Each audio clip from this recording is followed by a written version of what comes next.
It's time to sit back and check out the RCWR show with Lee Sanders.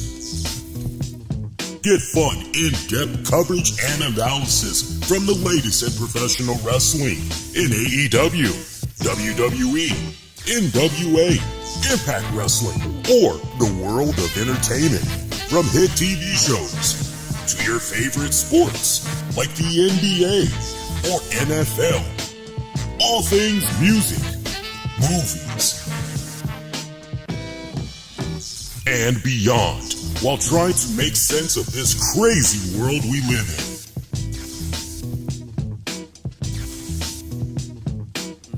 All while keeping it honest, insightful, and interactive since 2011. And now your hosts, live from the nation's capital of Washington, D.C., Lee Sanders. What? Yeah. Hey, good kind people. What's going on? Lee Sanders here. You're checking out a new the RCWR show covering the latest in all things wrestling, entertainment, and beyond since 2011. So off the break, we are doing a audio test here because before we go any further into the show, your boy got to make sure everything is on point, because I hate to open up the show this way, but for those of you that's actually following me on YouTube, youtube.com/the RCWR show, I'm usually posting on the communities board tab there. And I put up a post, I think it was Tuesday, I put it up and I had said, hey, I'm noticing with the Monday night show that there was a lot of lag that was going on, and nobody that had tuned in live to the Monday show, because there were a few people that were hanging out, nobody mentioned that the audio was out of sync. Nobody jumped in there and said, Lee, I hear you talking, you're coming in nice and clear, but the audio ain't syncing up to the video, man. It ain't syncing up to the words coming out of your mouth, man. Something's off there, right? So I was greatly disappointed with that. It bummed me out big time because I was actually going to begin effective this week with that show. I was going to begin doing clips again because I kind of got a little bit inspired. It was hilarious. I was on YouTube a couple of nights ago, and for those of you that maybe aren't aware of it, there's a clip that's on the channel that we did from an episode of Wrestling with the Topics, hosted by myself and the missus, from almost 2 years ago, where we talked about the ultimate demise of Epic Sports. And Epic Sports was a YouTube channel that at one point was primarily dedicated to uploading clips from my show, and then eventually they pretty much became the new home for, at that time, the Don Tony Kevin Castle show and everything.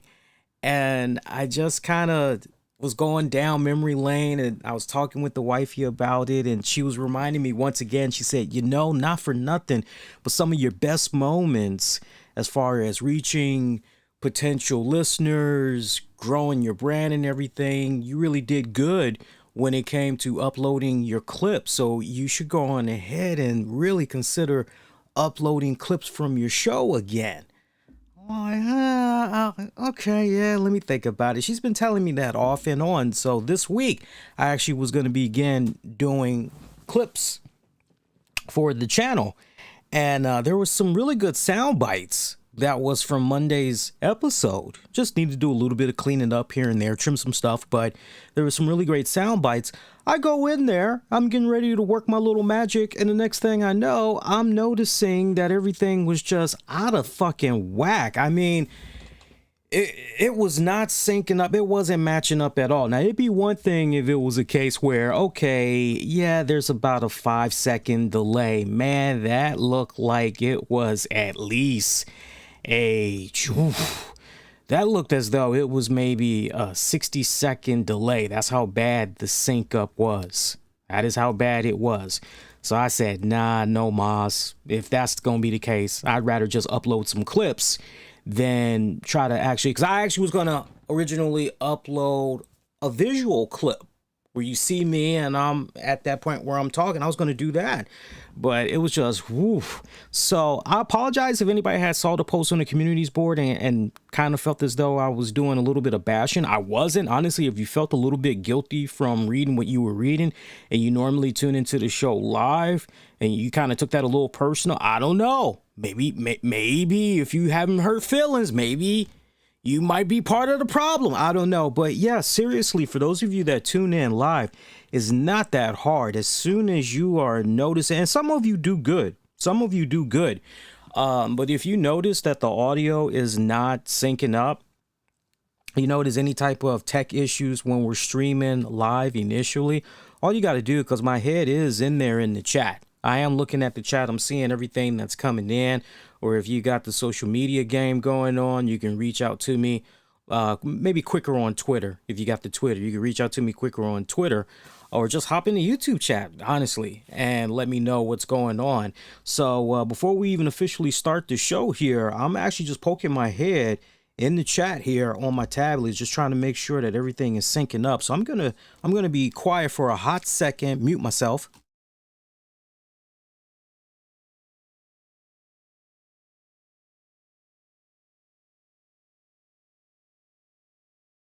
And I'm seeing that everything is syncing up. It looks pretty good, what I'm seeing right now. So we should be rocking and rolling. It's weird because the past couple of shows, it's weird. It's been hit or miss with the audio being out of sync. And it seems that I finally have corrected the issue. And honestly, what I ended up doing, for those of you that are aspiring vloggers, podcasters, sometimes it just honestly depends on how you got your setup. What I was doing originally, I actually had my webcam.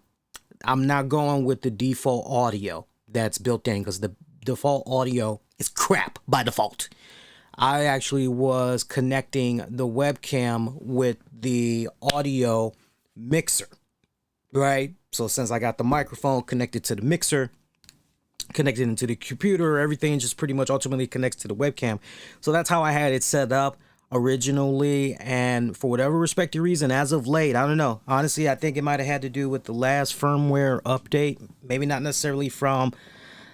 I think it might have been with the webcam because I remember there was an update. I think ever since that update, it hasn't really been that good.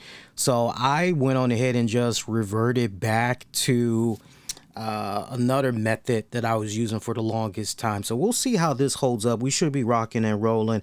I had to kill time. Y'all got to forgive me because I can't rely on you guys anymore. I got to rely on myself, man. I always throw the bone to you guys when I'm live, and it's hit or miss. You know, the people that we do get that jump into the chat, they're more interested in getting their thoughts and opinions over rather than actually bring something to my attention. And then those that do mean well, they aren't usually around. So I got to be extra hard on myself. That's kind of why half the time I don't even bother looking into the chat room, honestly. So, you know, it is what it is. But hopefully that'll change before the year is out because we are trying to do our very best to branch out more, do more collaborations and all that good stuff. Dynamite tonight. Yo. Pretty good show when it was all said and done. That main event match, that ladder match for the TNT Championship, I gotta be brutally honest with you guys.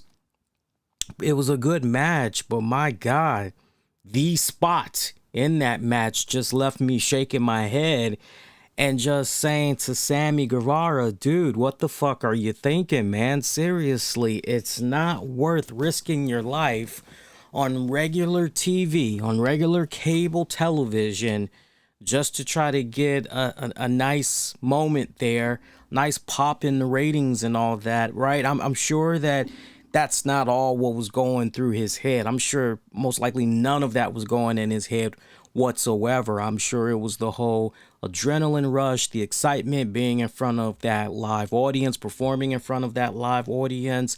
I'm sure he was just on head over heels in his match against Scorpio Sky. Both guys did fairly, I won't say fairly, they did damn good as far as I was concerned. They did damn good tonight in their main event match. It was definitely worthy of the main event spot. But that spot, Jesus fucking Christ, man. I'm just seeing these spots that if Sammy's not doing it, we've got Jeff Hardy doing it. If Jeff Hardy isn't doing it, Darby Allin is doing it. If Darby Allin isn't doing it, Sting is doing it. And I just can't help but say to myself, I find myself screaming at the TV at times, why are we doing this on regular TV? Why are we doing these insane spots? Not so much the matches, although some matches you go, man, we couldn't hold this until a pay-per-view? Really? We couldn't make it into a pay-per-view with this? I know we got a little bit of a stretch until the next pay-per-view, but seriously, we couldn't hold this off until a pay-per-view? Okay. It is what it is. But when you see these names that I just mentioned, and they're doing these spots on TV, teach its own. For me, I just can't help but shake my head and go, come on, man, seriously. It's not worth it. It's not worth it. You're going to throw it all out there on the pay-per-view? Okay, I totally get that, because it's all about getting that person that's buying that pay-per-view, making sure you're giving them, and definitely for the people that's there in attendance, because they're spending a little bit more coin for that pay-per-view and all. All right, it's all about really giving that person the bang for their buck and all that. Totally get that. But this whole mindset that we have right now in AEW, where we just got to go bonkers. We got to go crazy. Let's go crazy. Let's get nuts. It's like, slow it down. So for those of you that didn't watch the main event match tonight, you didn't watch Dynamite, the spot I'm talking about in question, you can find this, I'm sure, Botchamania. Who's the other one? AEW memes or AEW botches. I'm sure they are going to be having a field day with this bad boy. I already seen a little bit of GIFs in circulation, but not from those guys just yet. Some people on social media, reputable people with blue check marks, they are reacting to it. So it's not a over dramatic. It's not a, okay, yeah, you're taking it way too personal. It's not one of those type of deals whatsoever. Literally, the spot in question, you're just going, why? Jesus fucking Christ, why? Spot in question. So you have Sammy, who is on the ladder, and he's looking right at the hard camera, and he does the I'm crazy hand gesture to his head, and he just leaps off of the ladder. It's in the middle of the ring. He's not even up that high. He's not at the very top of the ladder. He's probably maybe about, I would say, 4, maybe 5 steps away from being at the very top of the ladder. He does this crazy back spin in the air. I mean, it had some nice hang time that was there. I will give it that. It had some nice hang time for what it was worth, because he was spinning a couple of times there. It was almost like he was trying to do a back cannonball, basically, and basically crash into Scorpio Sky. Scorpio Sky doesn't even come close to catching Sammy Guevara. I mean, you're lucky if even a piece of Scorpio Sky's arm got a piece of any part of Sammy's body. And when Sammy crashes, he's pretty much crashing on his head. I mean, the visual of it, it's insane. It's insane. I would show you guys a visual right now, even in the form of a GIF. I would show to you guys, but I'm not trying to have any type of issues whatsoever. But you guys are more than welcome. I'm telling you, if you just hop on Twitter, just type in Sammy Guevara, it's going to be the first thing you see. And look, not for nothing, but mad props to AEW, because AEW realized they had themselves a spot right there, and they showed it in all its glory on their official profile page. But yeah, he does like this weird, I'm actually looking at it now. I'm looking at it in real time here as we speak. He does this weird corkscrew kind of, hang on, I'm looking at it again. A weird cork back screw. I mean, Tay Conti, the faces are legit. The faces are legit. Tay Conti looks what the... You got freaking Sammy, who is down. Yeah, I mean, he lands right on his fucking head. Right on his fucking head. And he looks glazed and confused. He looks out of it. You even see the body language of Dan Lambert as Dan Lambert. I mean, he is literally outside the ring. And he's just watching everything. You even got Dan Lambert kind of look away. Combination of WTF and Jesus freaking Christ. What the hell? You know, I'm looking at Scorpio Sky here, you know, just trying to see what part, if any, right? And I'm looking at it here, and yeah, barely a tap on Scorpio, barely a piece of Scorpio's arm. So look, when you really break this footage down, this sequence down, which this whole thing, it lasts about 13 seconds. When you're looking at this, you can't help but say to yourself, okay, so who's at fault here? Is Sammy really at fault for this spot? Or is Scorpio Sky at fault here because he didn't really do a good job in protecting his man? Because if he was doing a really good job in protecting his dance partner, then his dance partner would have never hit that freaking canvas pretty much head first, right? So who's at fault right here? Scorpio Sky, you could make an argument that, well, Scorpio was in position, but it seems as though, you know, maybe Sammy kind of miscalculated on where exactly he should have been, right? You could make that argument, but you could also make the argument that, no, totally, Scorpio Sky just... Honestly, I've seen so many Scorpio Sky matches off and on over the years. This is the first time that I can recall where some type of a significant botch was at play and it involved Scorpio. So, I don't know. Honestly, I'm not going to bite too much into this. I am just going to chalk this up and say, you know what? Miscue.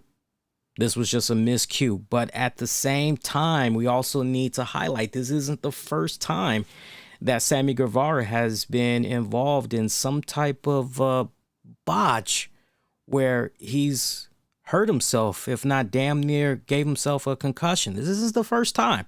This is not the first time. I hope folks do realize that. You do your research, do enough homework. Shoot, off the break, including what went down tonight, there is at least 2 to 3 other instances that I can recall in the 3 years of AEW's existence that I can recall Sammy being involved in something. So, yeah, I just shook my head just going, what the hell, man? Seriously, just what the hell? But putting that to the side, still a pretty good main event match for what it was worth. Honestly, the opening and the main event, two really good spots on the show tonight. The whole card up and down was actually pretty good when it's all said and done. I actually enjoyed the whole card. We will be getting into the news on AEW New Japan, the Forbidden Door pay-per-view event that's going to be coming up. I'll be talking about that for the very first time. Looking forward to commenting on that. But yeah, what else can we talk about as far as that main event match goes between Sammy and I would say that for this TNT Championship match, which, by the way, we have a new champion there in Scorpio Sky. We don't need to go move for move. This person did this person did that. Majority of you guys that's either going to be tuning in live or going to be checking this out for on demand and on the downloads. By now you've already seen the show, so it's all about giving you guys my reactions, my thoughts on the matches and all that overall from tonight's Dynamite. But this was a good 14, almost 15-minute match for the TNT Championship. Again, it was a ladder match. We got a new TNT champion there in Scorpio Sky. Scorpio getting the championship back. I'm very surprised that the championship went right back to Scorpio Sky. I thought for sure Sammy was going to be coming out of this still the champion. I thought that for sure. So the fact that they went with Scorpio here, it was a pleasant surprise. I welcomed it, though. I truly did welcome it, though. It's kind of interesting because now there's a lot to unpack here, right? And it's not long-winded, but what's very interesting about this is Sammy is now at a point in his respective career where he doesn't need the championship, at least that particular championship. Let me be very specific. He's at a point in his career right now where he doesn't need that specific championship because he is so over with the fans. Whether or not it is go away heat or he just has that instant heel heat, right? Still a little bit, it's kind of blurry. It is blurry right there. And I think it's interesting. And shout out to Tony Khan for commenting on the fact that Tay and Sammy, the type of reactions that they've been getting. He's very well aware of what everybody has been saying. And he's pretty much using the term polarizing and all that. And I don't really know if I want to use that choice of word. I don't know if I want to really go in that direction, but it's definitely making some heads turn. And honestly, it kind of follows up on what I had talked about, I believe, oh my God, I think it was from last week. I want to say maybe as early as that AEW Battle of the Belts 2 post show that we did. If not on that one, then maybe the last two shows prior. But I remember we talked about Sammy Guevara and how fans were just really, really, as far as the turning point, you all will probably remember this. I touched upon the turning point in Sammy's career pretty much when it was revealed that Sammy no longer with his longtime girlfriend. You had the rumblings that was going on there between Sammy and Tay. Are they a couple or aren't they? Are they doing something? They're not doing something. And they never did put that definitive statement out there. No, you guys, right? And then it turns out they actually are a couple. They own it. They're putting stuff out there on social media. And that's where you began to have the backlash for mainly Sammy, but let's not forget Tay was catching some serious derogatory left and right. She was catching some stuff. She was being called a home wrecker and all of that crap, as you guys recall. And I think where things had really messed up, you got this young kid in Sammy Guevara, good-looking guy. You've got guys that probably are looking at him saying, hey, he's got a good-looking face. This kid looks like he needs to be doing some GQ magazine. Maybe he needs to be doing some Calvin Klein ads. Maybe he should be in Hollywood, right? So men are appreciating his looks. The women of all ages, they're looking at him. He's a handsome looking guy. That's a sexy looking guy. You got the young girls that are looking at him, right? So my point, Sammy is hitting all those demos.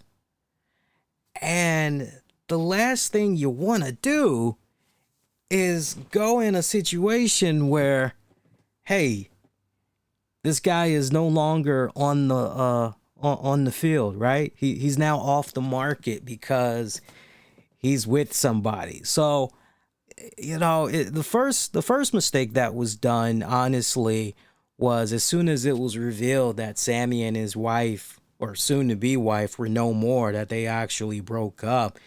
Anything that was going on between him and Tay, they honestly, AEW, Tony Khan and them, they honestly should have just kept that under wraps. But it got put out there, and just the negative effect. And I really hope Tony Khan, really does understand the source of where all this potential animosity, downright hatred is coming from for this young couple, right?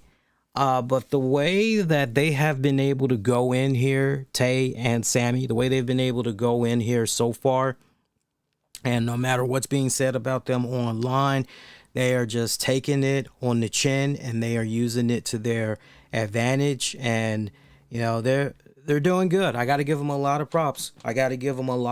Because some young couples, I mean, just think about that. That's a lot of pressure as it is. All right. One, you're a young couple. You're navigating new territory here, new unfound territory here, and you're experiencing it together.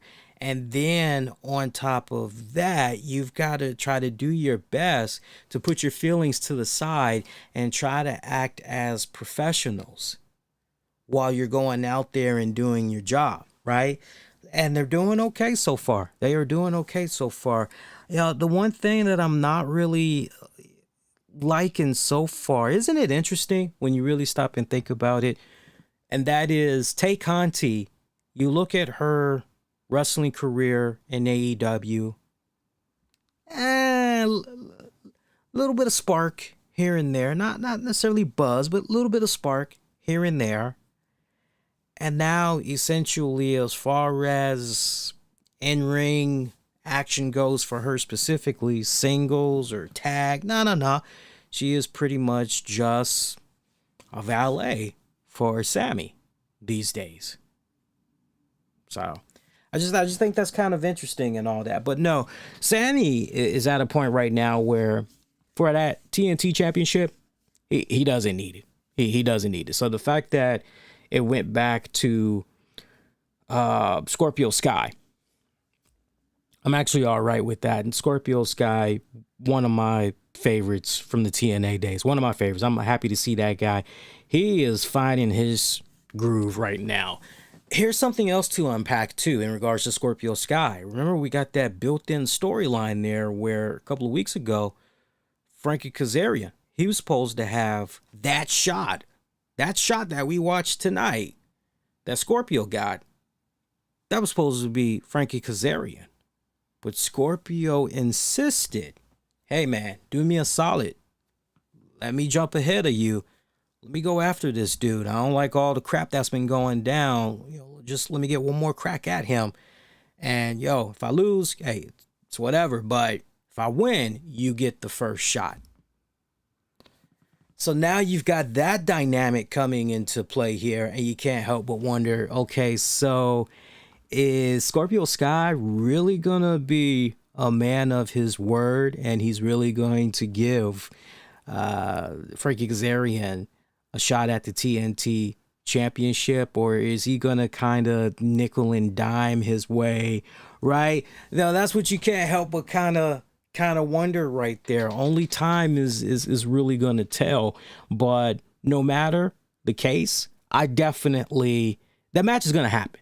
I personally feel the match is definitely gonna happen when it's all said and done, and I'm looking forward to that. I mean, man, when you really just take a step back and you really think about it, we're about to see a case where another veteran tag team is going to be going at it in singles action, one-on-one. Because tonight we had got to see the members of FTR go at it. Man, that Dax Hardwood, Cash Wheeler, what a fantastic opener that was for kicking off tonight's Dynamite. But let me pause on that note. I want to take this time out, welcome those of you that are tuning in right now. You're checking out a new RCWR show. Lee Sanders here, checking us out here for April 27th, 2022, Wednesday night. And, mood feels right, man. Wednesday night, hump day, we're here. I got a couple of NBA games that I'm going to be checking out as soon as this show is over. I am feeling very, very good. I had a pretty good productive day, man. I got to tell you, I am feeling fantastic. This has been a really, really good week. It really, really has. Quick sidebar, I was able to meet up with my classmates today via Zoom, and we were hammering out our final group project. It's a final project. We've all been working for this particular class, is our communications class. We've been working individually on our assignments. And this final project, our professor decided, okay, you're now going to be broken up into groups, prepare for a group presentation and all. So you're kind of going, wait, what? Huh? We're doing a group project. What? Wait, what? And I really like the guys that I am working with. I mean, I've been keeping tabs on, who's who in my class. And the team that I am working with, it is a group of very good, strong-minded individuals. I know that they all have been killing it, that they've been getting damn good grades. I know they've been. So it's a great honor to be working with them. But I'm a little bit sad at the same time because this particular class is about to come to an end soon. That's the thing that kind of sucks about this is it's about to come to an end soon. But you know what? It is all good, man. All good things have to come to an end, right? All good things have to come to an end. So give me a second here. I'm just playing around in the background here. I'm doing some last minute editing quietly. And now we can resume. If you guys been enjoying yourself so far, though, you haven't done so already, make sure you do your thing. I don't even need to tell you. Just do your thing. Helps me out a great ton. Appreciate you. Love you. Let's see how we're doing with the audio, by the way. Let's make sure that the audio and everything is still in sync. Let me just mute myself real quick.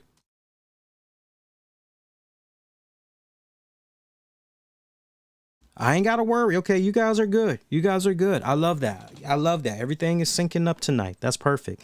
Yeah, so that FTR one-on-one match, and remember that one kicking off Dynamite, that was a Owen Hart men's qualifier match. CM Punk on commentating for that one.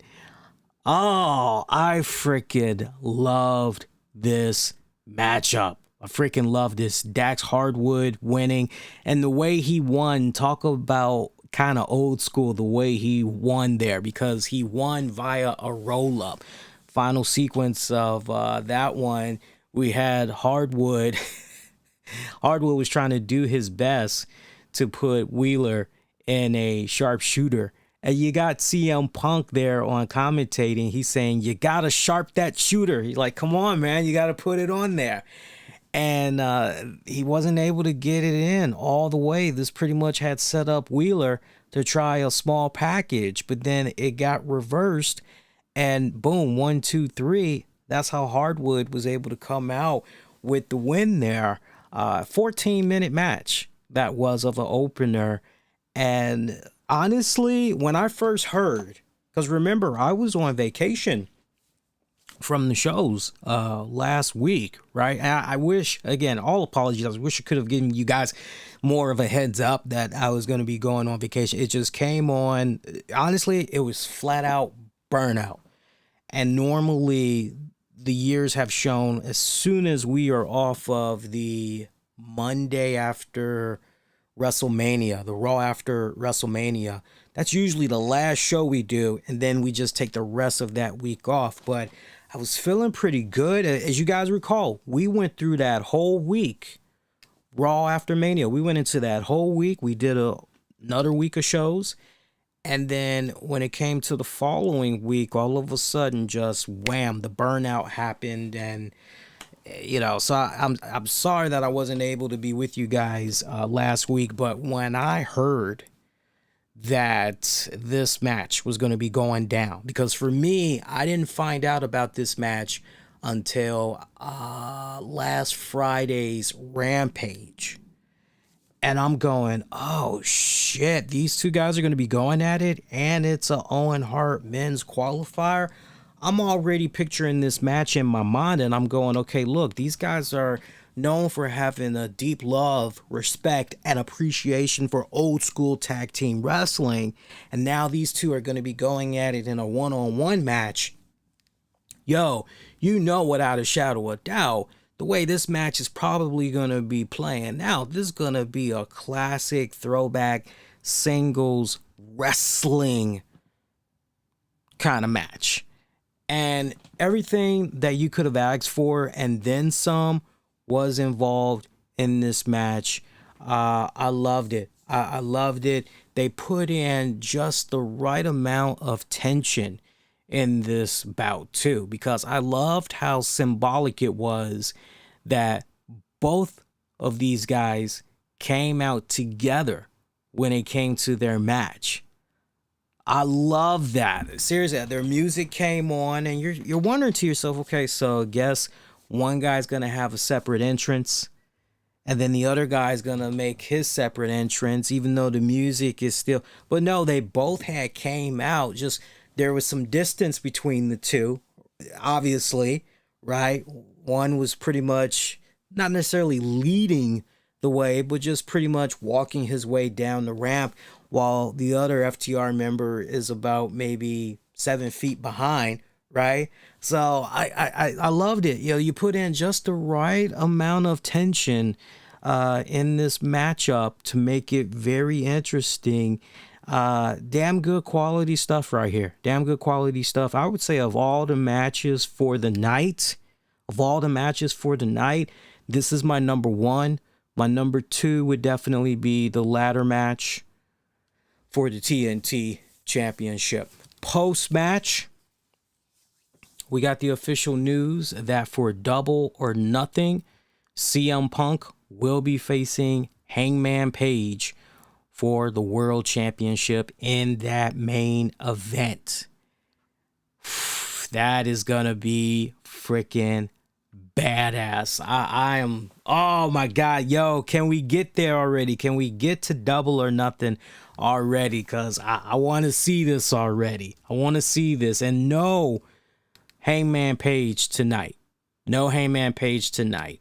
I'm wondering if maybe we're going to be getting him on this Friday's Rampage, some type of a vignette where maybe he reacts to the news that he'll be defending his AEW World title against CM Punk at the May 29th Double or Nothing event at the T-Mobile Arena in Nevada. So we'll see.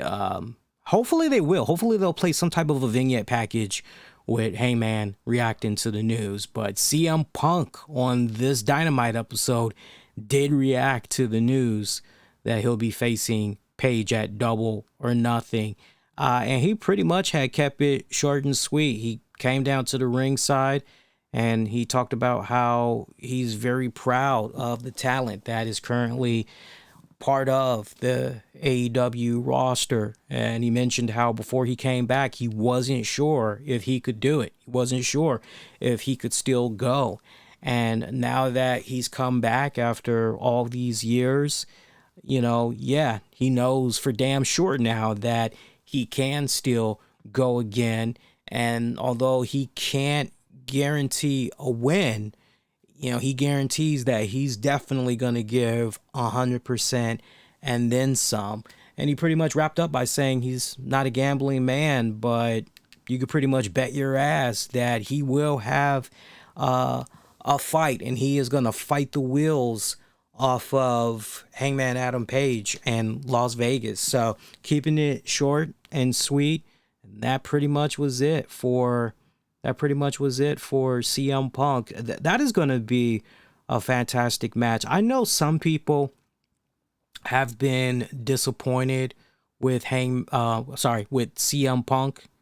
I know some people have been a little bit disappointed with him because, you know, it's interesting because a lot of people were expecting, I remember all the chatter too when CM Punk had first came back. I remember so many people were ecstatic to see this guy come back. After all these years of a hiatus, everybody was happy to see him come back. And then the honeymoon period was over, I would say maybe after about, maybe give it a month. Maybe after about a month. No, that's too. I would say almost 3 months tops. Almost 3 months tops. The honeymoon period was over. And then you had people that were just kind of going, okay, great that he's back, but he's not really doing anything. And I remember for the longest time, I kept hearing people say, yo, what's going on with CM Punk, man? Like, the guy came back and, yo, why isn't he a world heavyweight champion already? What the hell is going on here, man? Why are we pussyfooting around this, yo? And I heard all that chatter, and for me, it was just, no, you know what? This guy is just testing the waters right now. You got to give him some time. You got to give him some time. He's trying to find his footing again, and everything. You just got to wait. You got to wait this out. Honestly, I've had no problem with the slow build-up in storytelling that they've been doing so far of CM Punk since he's been back. I've actually loved the storytelling that they've been doing with the guy. I don't know about you guys, but actually, give me a second here. Kind of butchered this here, but yeah, I have no problem with the way this had went down with CM Punk and the storytelling that they've been doing since he's been back. Because I mean, he has been going in there month after month, and he has been doing some damn good matches, and everything has pretty much gotten us to this point. I don't see how anybody can shit on it, right? The only way that you can really shit on this is from an instant gratification standpoint. Well, hey, man, I'm happy to see CM Punk back, but I wanted him to be champion within the first 6 months upon returning to AEW. I wasn't expecting it to take this long. And I think that's really the bigger issue is what people have in regards to CM Punk's run. I've even seen some make an argument that CM Punk was just kind of floundering there after the first month or two. It really didn't seem like they knew what they were doing with him. Look, don't be too surprised if, as we get closer to Double or Nothing, don't be too surprised, because those media blitz, that's going to be going down pretty soon. Those media calls, media interviews and all that, it's going to be happening very, very soon. Don't be too surprised if CM Punk says something along the lines of, because I just have a feeling somebody's going to not necessarily confront, because that's too strong of a word, but I have a feeling that somebody's going to mention this to him, right? Somebody that's already thinking it, right? And get his takeaway. And I'm sure he's going to say something along the lines of, he's definitely not going to say, well, anytime I wanted a championship match, I could have always had it. Right? I don't see him saying anything along those lines.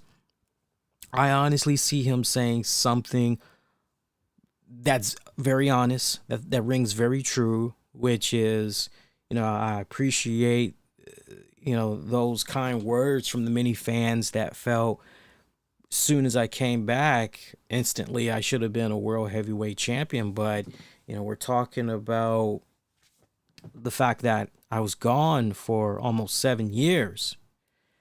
And, a lot can happen to a person physically, mentally, in that period of time. And so, just really stop and think about that. To go from, okay, I'm done, I don't give a fuck about this industry, I don't give a damn about its fans, and then you're deprogramming yourself, any and everything that you eat, sleep, breathe on wrestling. You're now going a full 180 on that.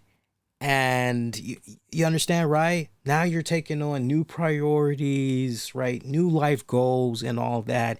And then so you're probably not even practicing none of that stuff, right? So to go from all of that to ultimately, after such an extended period of time, getting back on a saddle again and then trying to prove to yourself that, yeah, you know what, I still have what it takes. I can still go out there. I can still hang with the best of them. Yeah. So, no, I like this nice slow pace of storytelling they've been doing. And the other thing that they have been doing too, so many people are, right, but let's not also forget another thing that Tony Khan and them have been doing very brilliantly, but breadcrumbs have been planted very, very meticulously. The breadcrumbs that they've been planting of an eventual CM Punk, Bryan Danielson. I just love how these two men have yet to share the same ring together at the same time. We have not even seen these guys share a backstage segment yet.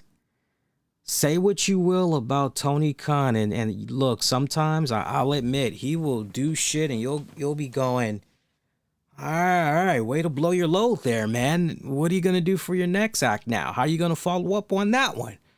He has done a very damn good job keeping those two guys separated. And for very good reason when it's all said and done, because that is your fucking moneymaker right there. That is some serious money right there. So, but if you really just take a step back, I don't want to say too much more on the Danielson CM Punk, but if you've been faithful and you've been watching the AEW product all this time, particularly since CM Punk came to the scene, and then afterwards Danielson joins and all that, if you've been paying attention, there is enough breadcrumbs, Easter eggs, preluding to the inevitable. And I love what they've been doing with this so far. Loving it. But good shit. Good shit right there. See what else had happened on Dynamite. Speaking of Bryan Danielson, Blackpool Combat. There's another Easter egg right there. And if you don't, just let me know. And maybe while I'm still live, I'll elaborate more. Or you're at this point and you're listening on demand or on the downloads, just leave a comment and I'll let you know about the breadcrumb right here, right? But you guys should definitely, right? Blackpool Combat Club. We got to work on that name. I think we got to work on that name a little bit. Maybe we should just drop combat and maybe we should just say the Blackpool Club, or maybe we should drop the Blackpool and just call it the Combat Club, right? I mean, that'd be kind of cool. I don't know, something about it just kind of, you know. Do you maybe go with the BPCC? Nah, that doesn't really roll off the tongue good. You could definitely say the BCC. You could definitely say that. You got to be careful though, because you might make some women snicker in certain circles when you're saying that. Yeah, but they went up against the Factories, QT Marshall, Nick Camarado, and Aaron Solo. Combat Club going over here. Again, here we are continuing to establish Wheeler Yuta. They've been doing a pretty good job in establishing him, and also at the same time making the Blackpool Club a hard-hitting team. You know, a team that will fight anybody, anytime, any place, right? I like what they've been doing with these guys, but it's about time now. I think we've gotten to a point right now where, okay, we've already established these guys, and then not for nothing, we know what Jon Moxley is all about. After all, he is, in the AEW world, a former AEW World Heavyweight Champion. We already know who Bryan Danielson is, and although he has not gotten that AEW World Championship yet, he will in due time. But in his own respected right, he has won multiple championships, right? He's a multi-time World Heavyweight Champ, so we know what these guys are about and everything. We've done the necessary legwork in establishing this new stable. We've done a good job already, AEW. I give you kudos. I give you mad props. Done a good job already in establishing Wheeler Yuta and everything. Now is the time where you got to go, okay, let's actually go into a story arc here, right? These one-offs been good, but now it's time we go into a story arc and, you know, really get things popping and all that from there. So just kind of looking at the current landscape right now and everything, even if it's small, even if it's small, I personally would not mind it if, I can't believe I'm actually saying this, but I personally would not mind it if Blackpool Club were to lock up with the Factory. I personally would not mind that. And you could do a little something with that for several weeks, and then ultimately you move on to Butcher and the Blade, right? Slide into that. Once you get done with Butcher and the Blade, see, that's where I'm a little bit, right, with this particular stable. Are these guys ultimately going to be going for tag team championship? Are they going for all the championships in AEW? What exactly, right? But it's definitely time that we see this group move on to a short-term program rather than keep doing these one-offs. That's for sure. That's for sure. Meanwhile, Britt Baker, Jamie Hayter, Toni Storm, here they are once again, chatting it up, pretty much repeat of what we've been seeing for the past couple of weeks. But this go round, Toni Storm brings in a buddy of hers, Ruby Soho. Soho, who's also qualified for the Women's Owen Hart Foundation tournament.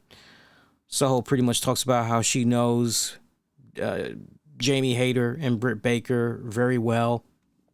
And pretty much she wants to throw down right then and there with those girls. But Baker reminds them that, hey, yo, it ain't supposed to be no physicality going on. So, yeah, no, you can forget about that, right? So, once again, we're getting this continuation tease here. Look, we've done enough of this. Let's get to the freaking action already, right? That's where I'm pretty much at. One backstage to another. Jungle Boy is bummed out that he did not beat Kyle O'Reilly last week. He's upset he didn't get the job done. Christian Cage tells him straight up, yo, you sound like a loser, but you're not one. Hold that tag team championship belt proudly around your shoulders there. And he pretty much tells them, Jurassic Express, what you guys need is a challenge right now. You need to get some pep in your step again. You need some challengers. And so they throw out a challenge to anybody on the AEW roster, but who to come within an earshot of hearing that but Powerhouse Hobbs and Ricky Starks. They mentioned that they are currently ranked number 3, and they are happy to accept. Name the time, name the place. They're happy to throw it down. So looks like eventually we're going to be seeing that pan out. Honestly,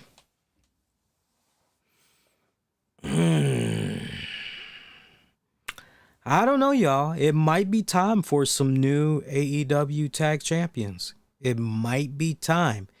I kind of felt as though with what I was seeing tonight of Christian Cage, I felt as though I was getting a little bit of a sneak peek preview of a heel Christian Cage. I felt as though ultimately we're going to be seeing a Christian Cage that's going to turn his back on Jurassic Express when it counts the most. And I just see something happening along the lines of definitely an unprettier to big man there. And, oh God, I don't know, already blanked out on his name, Luchasaurus. But I see more insult to injury coming to the hands of Jungle Boy. I'm picturing Jungle Boy chasing after Christian. Christian Cage is just phenomenal as a heel. I've always personally felt that his best work has been as a heel. So I kind of feel that's where we're going to kind of be going here. I don't see Cage screwing them out of the tag team titles. I see it clearly being a case where Cage is fed up, teachings, everything that he's pretty much enlightened them with. You know, they aren't able to truly capitalize and all that. And I can just see something manifesting from within Cage. And as a result, he gets ugly. He gets ugly in that fashion. But I don't know. I think we might have a case right here where it might be time to pull the trigger and get some new tag champions here. So Powerhouse Hobbs, Ricky Starks as future AEW tag champions. So now see, what I'm curious about, the thing that we got to remember now, we're about a month plus away from this Double or Nothing pay-per-view. So are we going to see what's currently going on right now between these two tag team stables? Obviously, we're going to see it play out on TV, but are they going to go on ahead and just get the match over with on TV? Or are we going to be seeing a nice build-up here going into the pay-per-view? That's going to be the thing I'm going to be paying attention to. I'm like this. Give it about 3 weeks. If we have not seen these tag teams go at it within 3 weeks for the titles, then it's safe to say, without a shadow of doubt, everything is going to be going down at the pay-per-view. Lance Archer going up against Wardlow. About 5 minutes and change. Not 1, not 2, not 3, but 4 powerbomb symphonies to pretty much end Lance Archer there. Look, love the great continuation in the booking there of Wardlow. Definitely has become, for me, one of my high points of the show. Hands down. Hands down. He's getting one step closer to MJF. And I feel that the finish line is going to be at Double or Nothing. Now, later on, during the night, we saw MJF get on a cell phone. And he called up somebody. We don't know who it is because we didn't hear them and he didn't mention their name. But by the time he gets off the phone, this is what he said to whoever it was at the other end. He says, "Big man, how would you like to make a 6-figure salary in one night? All you got to do is one match." And whoever this person is, they said, "Yo, down." MJF put a cryptic message out there to Wardlow saying that this person that's going to be stepping up to the plate to face him is bigger than him, stronger than him, and smarter than him. And he ends it by saying, "And you can't teach that." So you hear that and you're kind of going, okay, so is it Kaz Axel? Big Kaz, right? Is it possibly him? Is AEW and Impact maybe doing a little something again here, right? Is it possibly him? Is it possible it's Kevin Nash? Would Kevin Nash even go for some AEW money? And then what would that mean, for WWE there? Is it possible? Or is it Paul White? Or is it somebody else that we're not thinking about? Right? Could it be Shaquille O'Neal? Right? There's a lot to think about there. I actually had put out a tweet earlier, and I just am a little curious to see where we stand now with that poll. Yeah, I'm going to give you guys a bonus option on the YouTube's community tab because I definitely want to get you guys' thoughts on who you think it is. And if you make it up to this point of the show, on-demand downloads, you could definitely leave a comment. But I put out a Twitter poll. I narrowed it to Paul White, Kevin Nash, someone else. And right now, 75% of the votes are saying, nah, going with someone else. 25% are thinking maybe it's going to be Paul White. So I'm most curious. I'm most curious to see who it's going to be. Who it's going to be. Bigger than him, smarter than him, stronger than him. And you can't teach that, right? So remember that. I don't know, guys. Your guess is as good as mine on who it could possibly be. Meanwhile, Jericho Appreciation Society, they had a face-to-face sit-down with Eddie Kingston, Santana, Ortiz. There is no physicality that was agreed upon, leading up to this sit-down here, if you will. Basically, this was just a trash-talking segment that just kept going back and forth. Um, that's how I looked at this. They were just killing a bunch of airtime. I didn't particularly care for this. My whole thing was, let's just get to the goddamn match already. Just announce it already, right? It's obvious they're trying to milk this for what it's worth, and they're trying to, ride it out going into Double or Nothing, right? I mean, that's pretty obvious. And then right down to the point, you look at what the payoff was that essentially is going to have Eddie Kingston off of TV for the next couple of weeks, without a doubt. And that's the fact that a couple of segments later, 2.0 guys, they pretty much had caught up with the camera crew and showed them how they just got the jump on Santana, Ortiz, and Kingston. And they actually had Kingston somewhat handcuffed, not with the real deal, but they pretty much had him on the ground. He was on his knees, and they pretty much had his arms locked up. And I don't know if it was Jericho, but long story short, they threw a fireball in Eddie Kingston's face, right? Normally, when we've seen that gone down with a fireball being thrown in somebody's face, they're typically out for a couple of weeks and all that.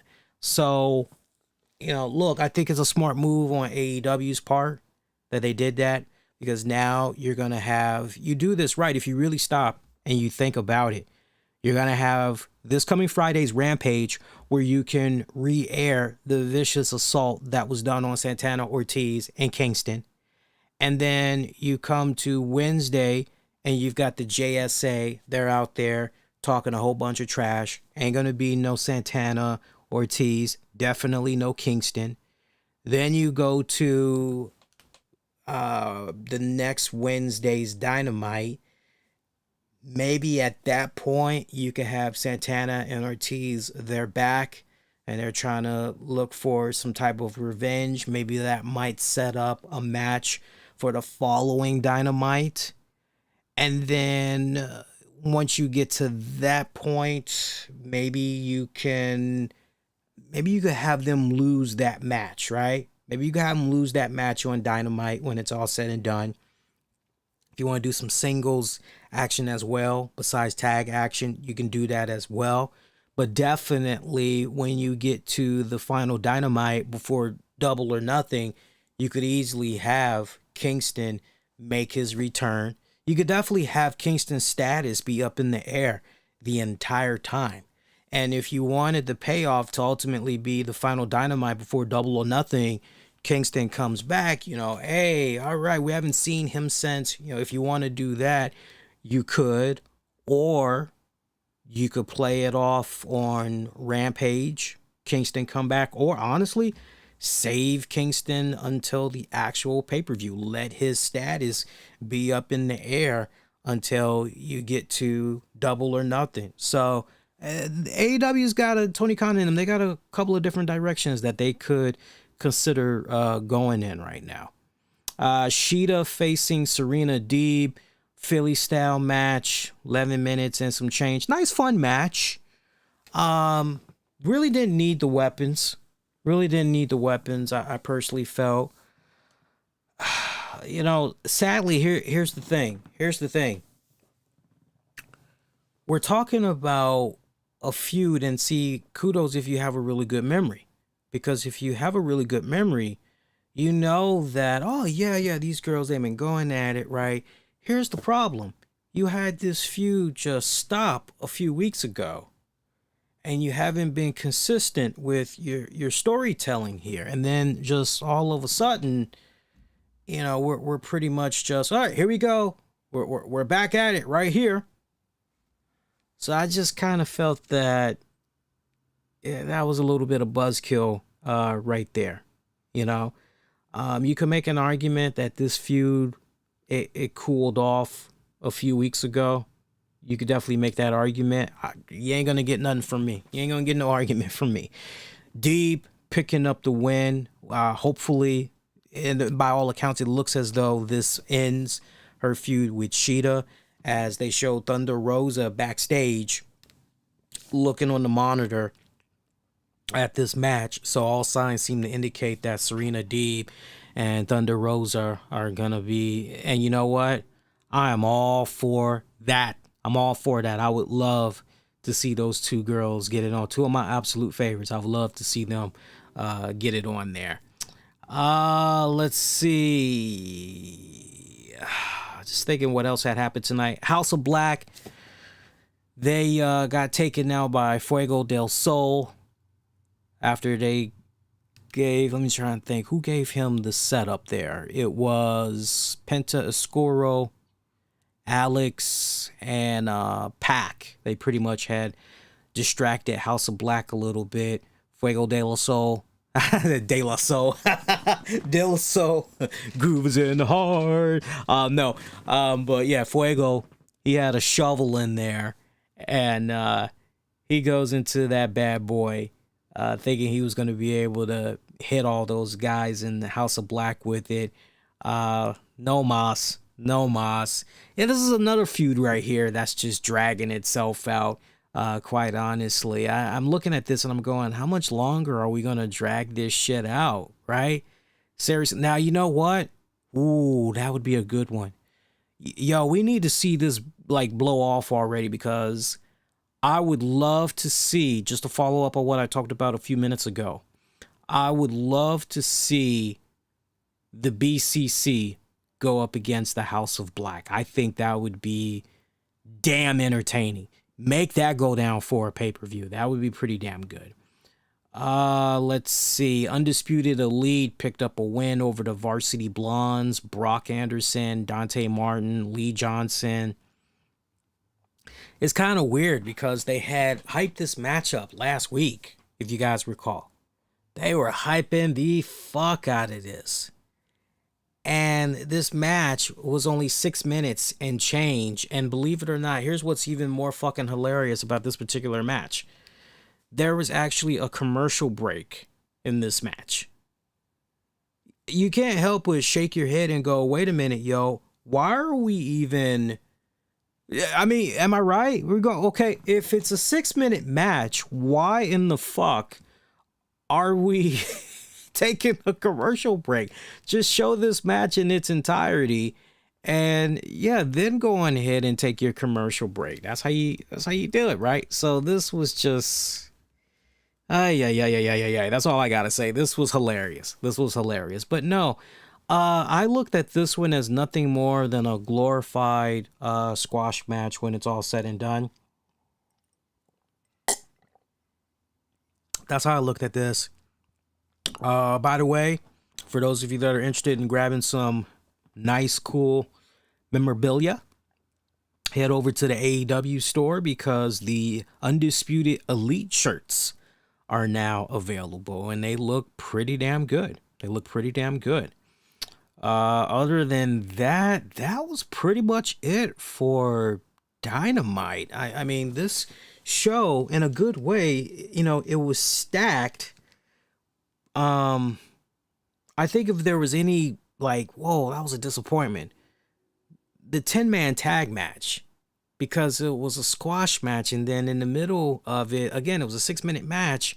3 minutes in, they take a fucking commercial break, right? And they were hyping this up from last week, and it was just so fucking flat. Again, you got to give mad props to Wheeler. Not Wheeler. I am thinking about Wheeler. I want to come back to that in a little bit. You got to give mad props to FTR going at it one-on-one there in that Owen Hart men's qualifier.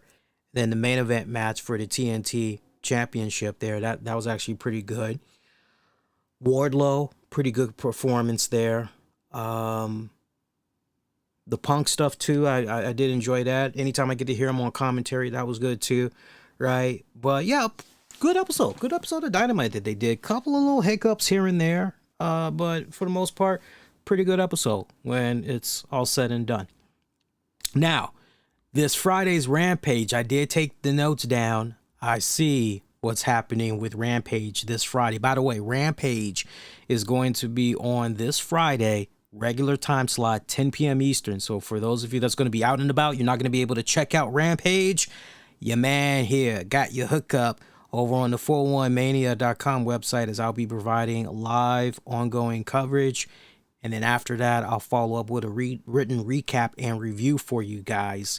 Speaking of Rampage, before we go into Rampage for this week, I want to make a quick note. When we were on Monday's show, we were going over the ratings for the week of April the 18th.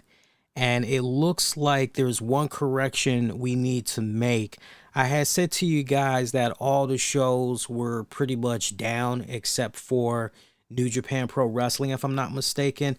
Correction to that, as in a new update, it looks like last Friday's AEW Rampage, back in its regular time slot of 10 p.m., did 518,000 viewers, up from the previous week, which had did 482,000 viewers. And that episode with the 482,000 viewers had aired in a special time slot of 7 p.m. Eastern, before the play-in game had kicked in and all that on TNT, as you guys recall. So just wanted to make that correction for you all. Now, this Friday's AEW Rampage card is looking pretty good. Again, that's going to be for Friday of April 29th.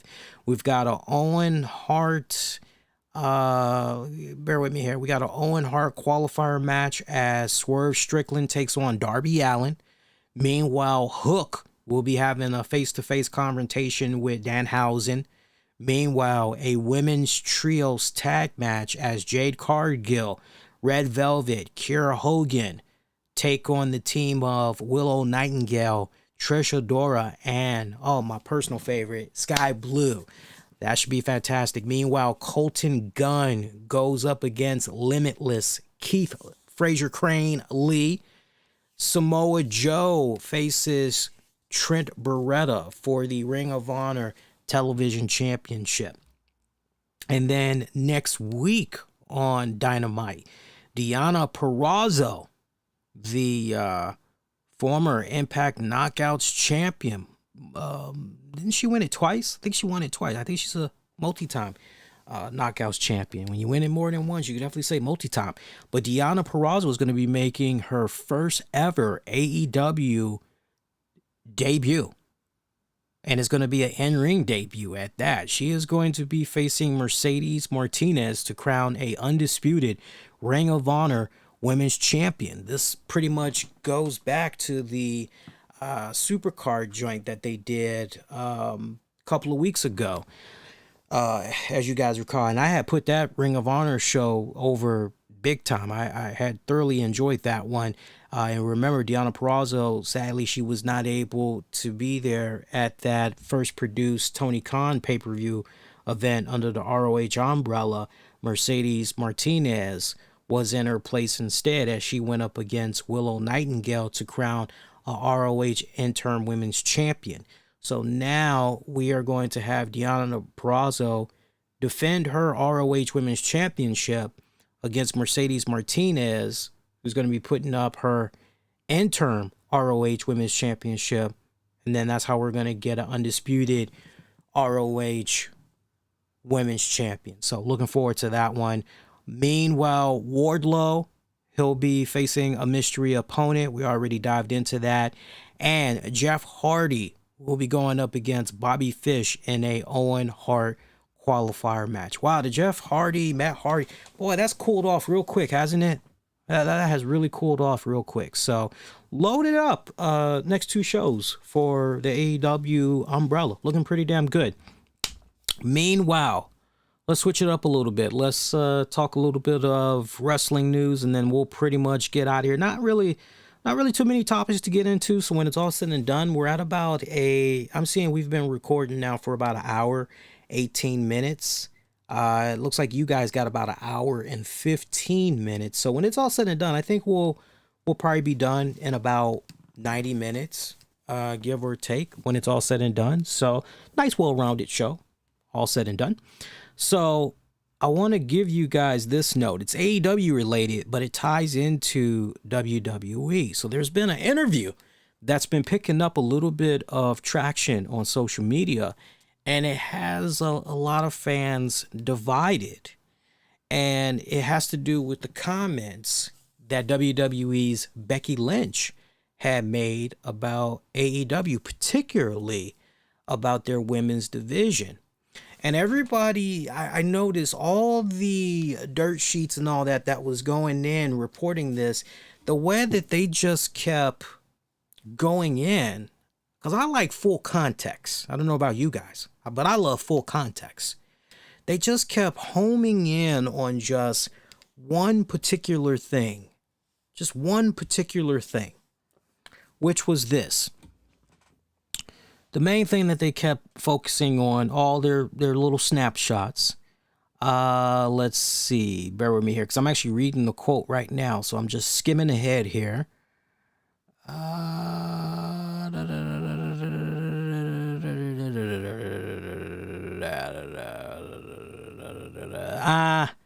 I'll read it to you.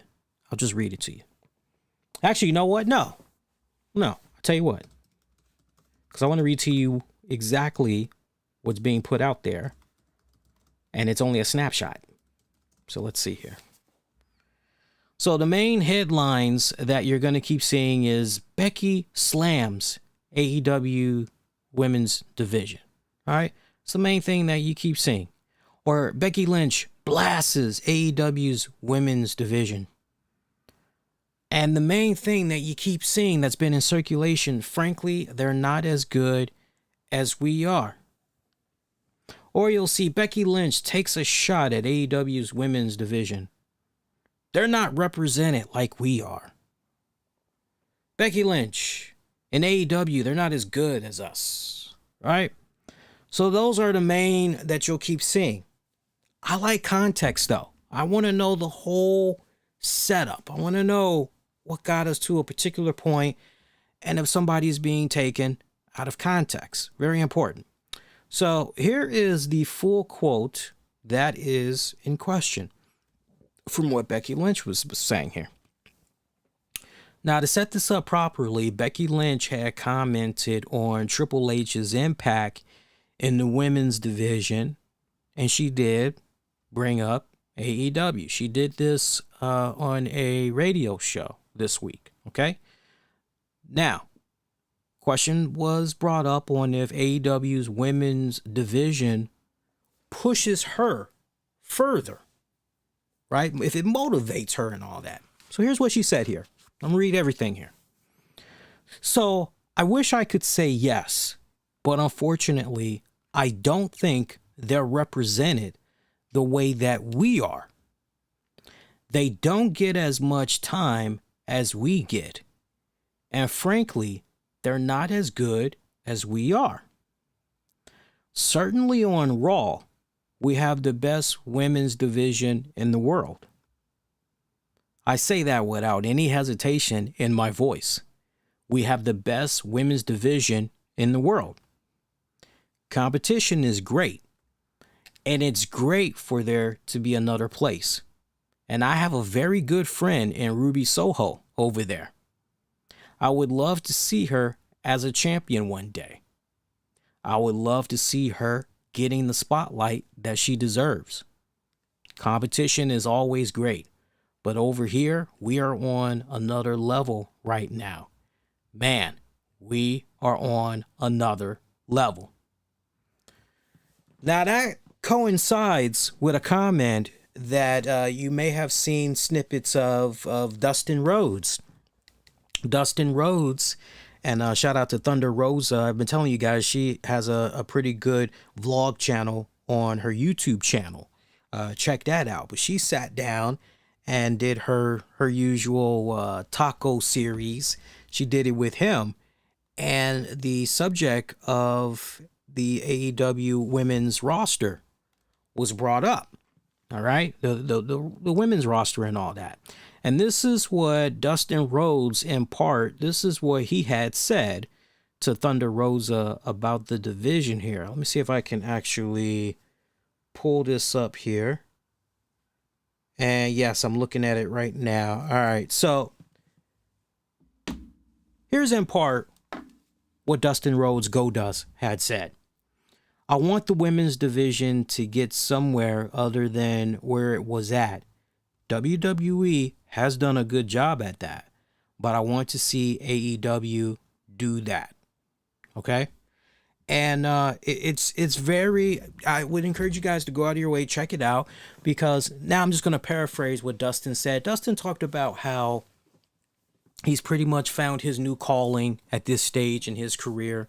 He loves helping out the women. He talks about how when he first came on board with AEW, he talked about how pretty much things had started with Britt Baker. I can't remember the other girl right now, as far as the main two he was trying to focus on and everything, really, break them in and, teach them the ropes and everything. And pretty much he talked about how, all right, you look at where we were when we were first beginning to focus on, the women's roster and all that, the division, and pretty much now look where we are now. And he definitely acknowledged the fact that, okay, there's still a lot of work ahead of us. There's still a lot of work that we need to do and everything.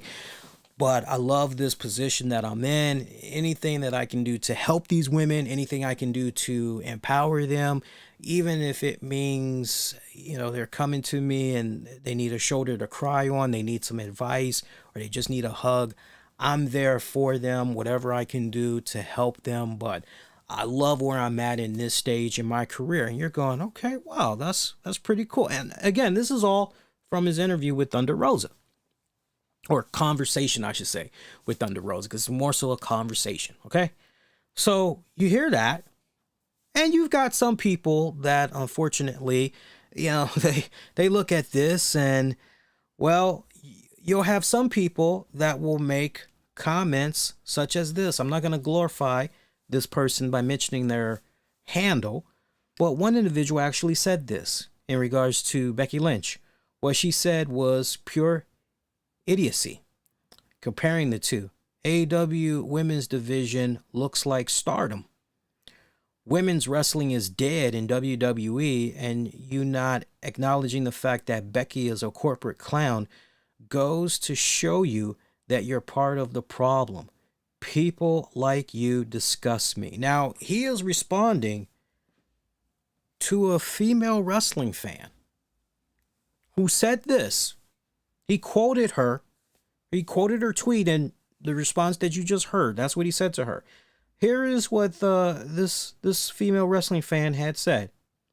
Be mad at Becky Lynch all you want, but this is a conversation that needed to be had about the state of women's divisions overall and how the majority of us want to see them all improve.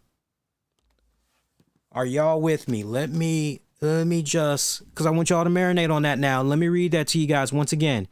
Be mad at Becky Lynch all you want, but this is a conversation that needed to be had about the state of women's divisions overall and how the majority of us want to see them all improve. And this guy is, that was some salty shit that was going on right there. What that brother was spelling out there. Okay, so look, where do I stand on this, right? Because this has been a very interesting topic, and I've been interacting and going back and forth with people about this, and reading what people have been saying online. Look, you're talking to somebody. I always tell you, I love wrestling from all the promotions. I don't care if it's AEW, if it's WWE, if I can check out a little something from ROH or New Japan, Shine, Shimmer, WSU. Sign me up as long as it's entertaining. Makes me want to keep coming back. I will definitely keep coming back. I will check it out. If it's NWA, you name it, I'll check it out. All right? I've been watching AEW since its inception. We've documented on this show many times.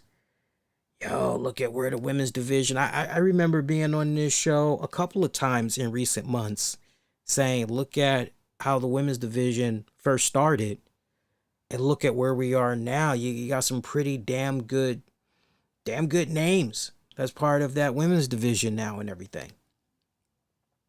If there's one thing that I kind of feel I've noticed in regards to the women's division in AEW, it's the fact that, and what I would like to see happen a lot more with Tony Khan and crew, Dustin and all those guys. What I would like to see happen more is let's not try to be so focused with your TNT and TBS shows. Let's not be so focused on just two particular women. And everybody else is just playing second fiddle to them. Right? Case being, look, y'all know how much of a big fan of Jade Cargill I am. I've sung her praises. Yes, she is money. I told you guys, she's money. She smells like money. She looked like money, right? I see money. And she has not been disappointing. Her rise, right? The investments that's been put into her, yes, 1,000 times yes. But other than Jade Cargill, Britt Baker, you just now are really trying to establish Thunder Rosa. Okay? Now, granted, Thunder Rosa, she's established herself in other promotions and what she's been doing with her work constantly. She is a workhorse. Y'all that follow her on social media, you know how hard she has. All right, she's all over the place. She is a working woman, okay? And I'm happy that powers that be, all right, tag, you're it, right? We're going to go with you, okay? So the foundation is still wet for Thunder Rosa, right? She's still laying down that foundation, right? Right? It's just getting started, okay? But to my point, okay, we've got these girls. Okay, great. And who are we building up? Where's our second tier? Where are we here? It's just kind of, we don't really know. We'll just throw a match or two together and we'll just pretty much, right? That's how it almost feels, right? It's centered on these particular women and that's pretty much it. And they've got good women that's there now. They've got fantastic women that's down there now. They've got, we just named some of them off the break. We talked about Toni Storm. Let me turn off this notification here. Sorry about that, guys. They got Toni Storm down there now. Yeah, they got Ruby Soho. You got yourself Serena Deeb. I'm happy to see Serena Deeb now being put in that championship, right? I mean, that's anybody that's been a Serena Deeb fan for a long time. You're going, man, if anybody deserves, right? Yeah, Serena Deeb, hands down. You've got some good pieces that are in place there in that women's division. Even Sheeta is pretty good in her own respected right. I don't really know if at this point, because it's still relatively early for Dustin Rhodes and what we've been seeing thus far, I don't really know if Dustin Rhodes is the answer for trying to get the women's division from point A to, ultimately, wherever Tony Khan wants it to be and everything. But I will tell you this, because it definitely, for me, just from my vantage point, and look, your opinion and my opinion, we can be totally off on this. We don't have to agree, but we should be able to at least have a meeting of the minds. And even if you disagree with what I'm saying, right, the fact that you're listening to what I have to say, right, I'll definitely listen to what you have to say, right? But when we start doing the silly name calling and all that other shit, I'm getting up there in age. It's like I don't have time for that. I just quietly hit the block button, and I'll never see your comments again as far as I'm concerned. But you can tell where Tony Khan and crew put the emphasis. All right, we're going to put the emphasis on our World Heavyweight Championship division. We're going to put the emphasis on that. All right, we're going to put the emphasis on our tag division, okay? Yeah. And then, well, what about the women's division? Well, other than these two names, that's how it comes off.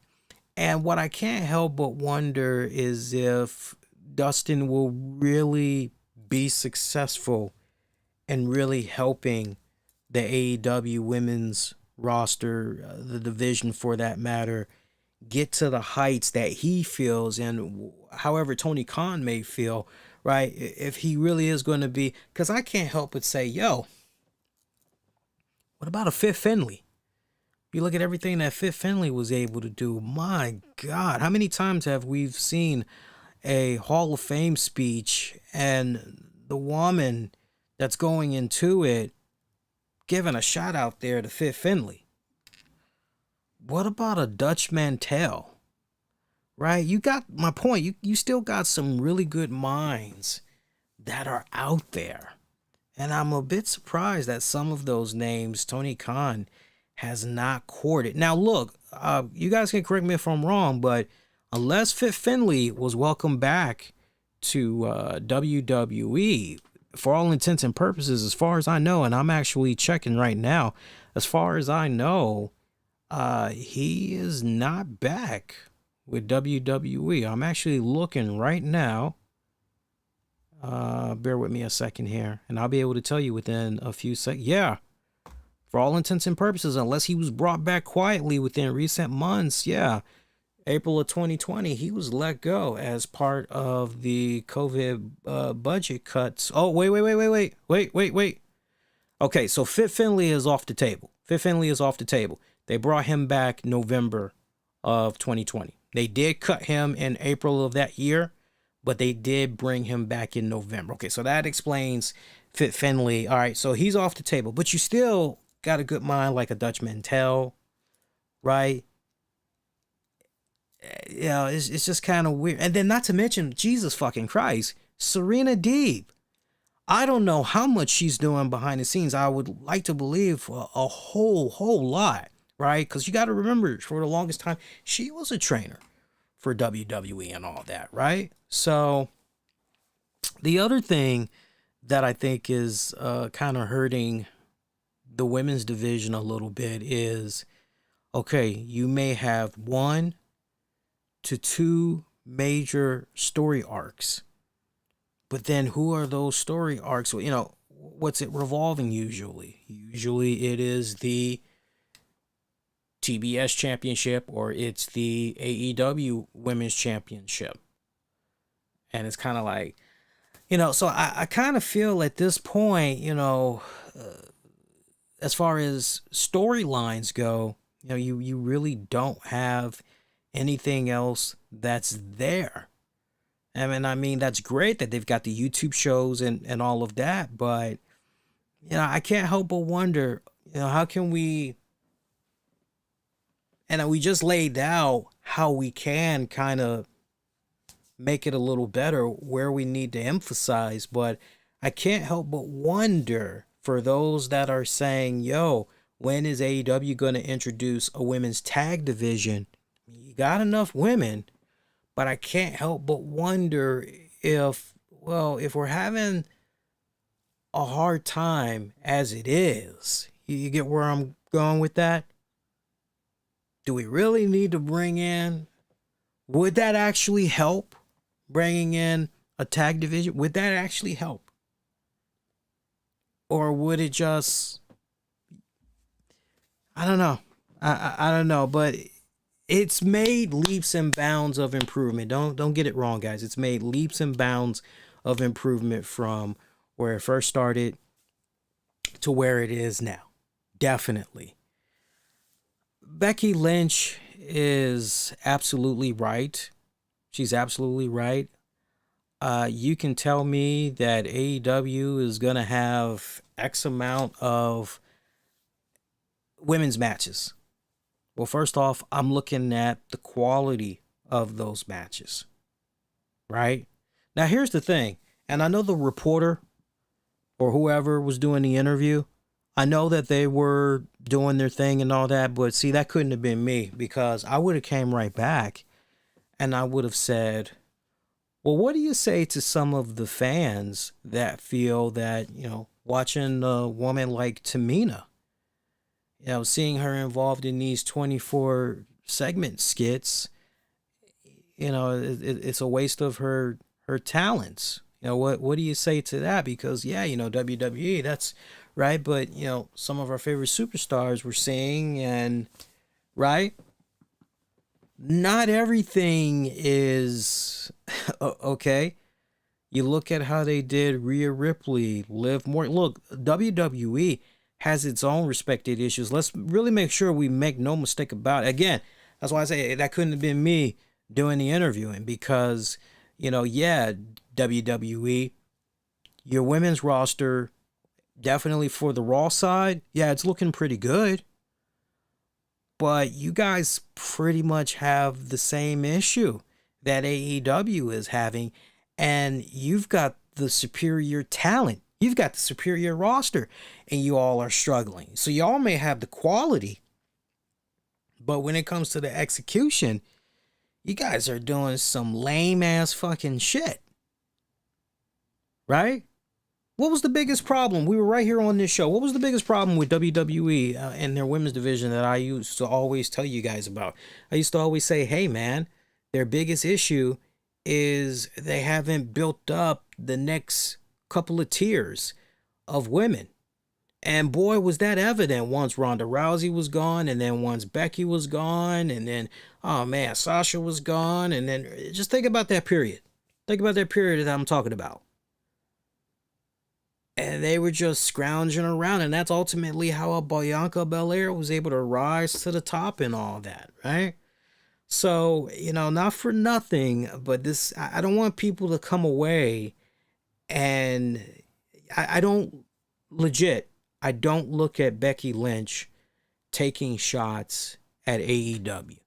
A lot of people forget, believe it or not, a lot of these people that's in WWE are friends with a lot of the people that's in AEW. How soon we forget that while both of these promotions were doing their thing out in Florida during the pandemic, we used to see photographs. You guys forget already? There'd be photographs all the time, whether it's eating out, working out at the gym, maybe on a basketball court somewhere. We used to see photos all the time of WWE, AEW, Impact wrestlers gelling with each other. Some of the photos that were out there, damn, I didn't know they fuck with. Wow, I didn't know they were friends with, right?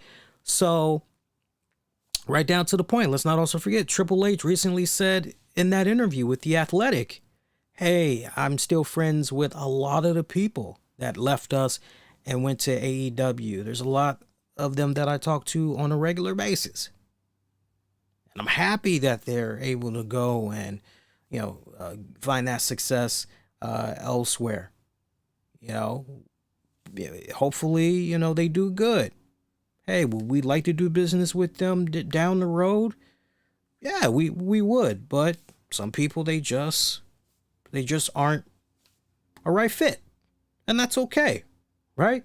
Competition. Nothing wrong with competition. Boy, he put a lot of shit to bed with that interview, did he not? He put a lot of shit to rest. Great fucking interview. I highly recommend you guys go out of your way and check out that interview, because that was some pretty good shit. Other than that, Impact Wrestling news, they announced that after their Rebellion event, Slammiversary 2022, is going to be on Sunday, June 19th in Nashville, Tennessee. And God, a lot of history right there, because that's pretty much where the NWA Total Nonstop Action started 20 years ago, on that date, 20 years ago. So also, for you Impact Plus subscribers, there's going to be a Under Siege event. There's going to be an Under Siege event right before that. It's going to be happening on May 7th. So again, if you are a Impact Plus subscriber, or you are a Impact Insider on YouTube, you guys will get access to that Under Siege show. So good shit right there. And other than that, that is pretty much it. So we got about an hour and 43 minutes I'm looking at for the recorder here, but it looks like you guys got, what do you guys got over here? Let me see here. You guys got an hour and about to be an hour and 41 minutes. Yeah, let's go ahead. Let's call this. So as far as programming notes go, this Thursday, we're going to have a new WOW Women of Wrestling. We're going to put the bookend to these lost episodes. This one is episode 31. This is it. And then remember, WOW is actually going to be filming in early May over the course of 3 days. And what they're going to be doing for that, we'll know the outcome later this fall as they officially make their return. So pretty super stoked for that. Should be loads fun. I did sit down with Tams literally yesterday and re-recorded a new Wrestling with the Topics. So Patreon familiar, you guys will get first dibs. I'm gonna make the episode be available for you guys Thursday night. I don't know when exactly Thursday, but Thursday night you guys will get access to that episode. Everybody else will get it as a freebie on the weekend. But I highly would encourage you guys to consider being a Patreon member, because when you do sign up, you get exclusive to raw, unedited audio of our shows, bonus shows like Wrestling with the Topic and all that, exclusive shows. So definitely consider signing up. Patreon.com/RCWR show.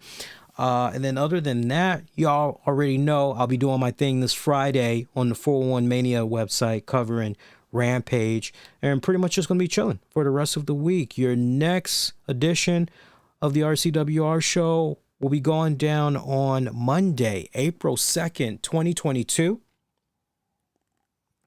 We'll be live after WWE Raw goes off the air, so tune in for that.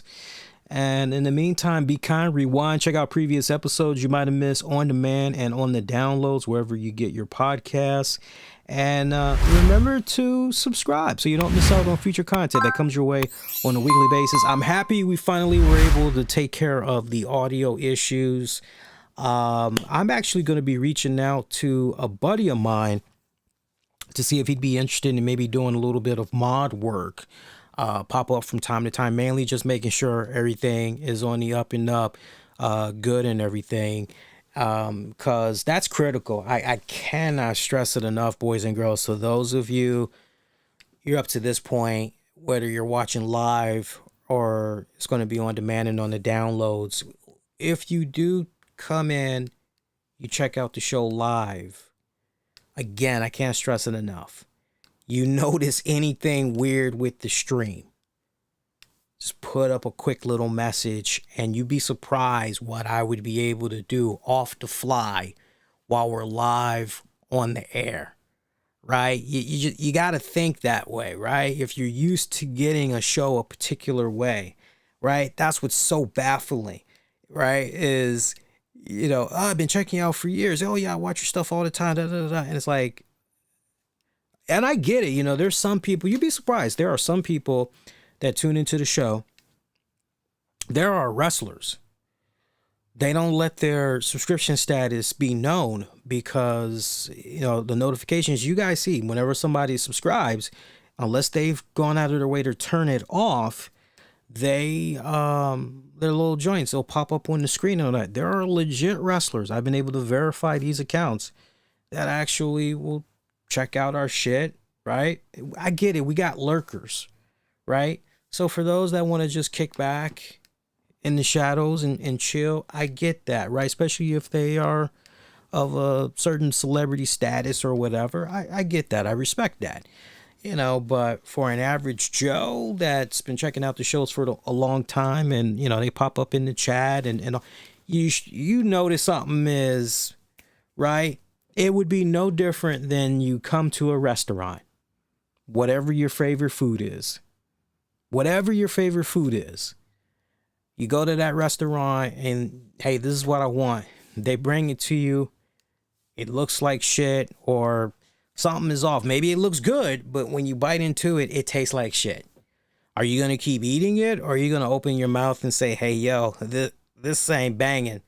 Is there any way you can... I'll never forget. I'll leave you guys with this fun story. I'll never forget. I was out in PA with the missus some years back. We were out there for some R&R and also for a retreat. And there was this bar that she just kept going on and on and on about, and how great the food was. And she was also talking about this particular section that was attached to the bar that had great food as well. And she had recommended the steak and all this other stuff. So I'll never forget, I was eating a hamburger and some fries. And I think maybe she had the same thing, right?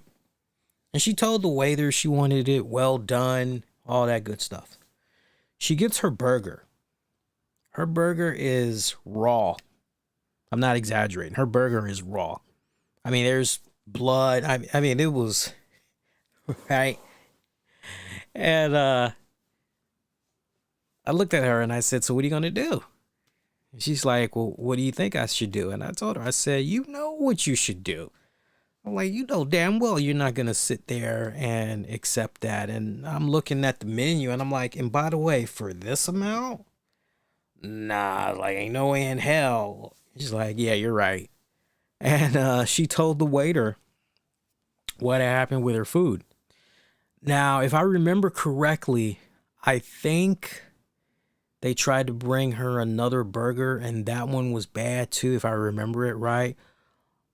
And then she said, you know what? Can you just make me a grilled cheese sandwich? Is there any way you can just make me a grilled cheese sandwich? And the grilled cheese, that actually was not on the menu, but because they had fucked up, they went on ahead and they made her a grilled cheese sandwich. And I was like, how's the grilled? She's like, oh, it is great. You want a piece? I was like, nah, I'm good. And they made the grilled cheese sandwich for her with some really nice, good pieces of Texas toast. I mean, they hooked it up. So to my point, you notice something, right? If you operate in the real world, yo, man, this ain't gonna fly with me. No, this ain't right. I can't go for that, right? Then the same principle should definitely apply when you're doing your part, tuning in live, catching up with me, seeing what's going on, all that good stuff. You should be able to leave a comment. Hey, look, you're taking a shit, obviously, right? Right? You obviously can't fucking do that, but yeah. Hey, I was checking out the audio numbers the other day, by the way. Love what I was seeing with the numbers, man. You guys are continuing to represent and checking out the show for on demand and on the downloads. Appreciate that. Keep it up. Keep it up. Keep it up. Get at me on Twitter, Facebook, and Instagram. Use the keywords, the RCWR show. Until next go round, my friends, I'm wishing all of you all to be safe. Most importantly, be kind to one another. I will see you guys next go round. Be well, y'all. Take care.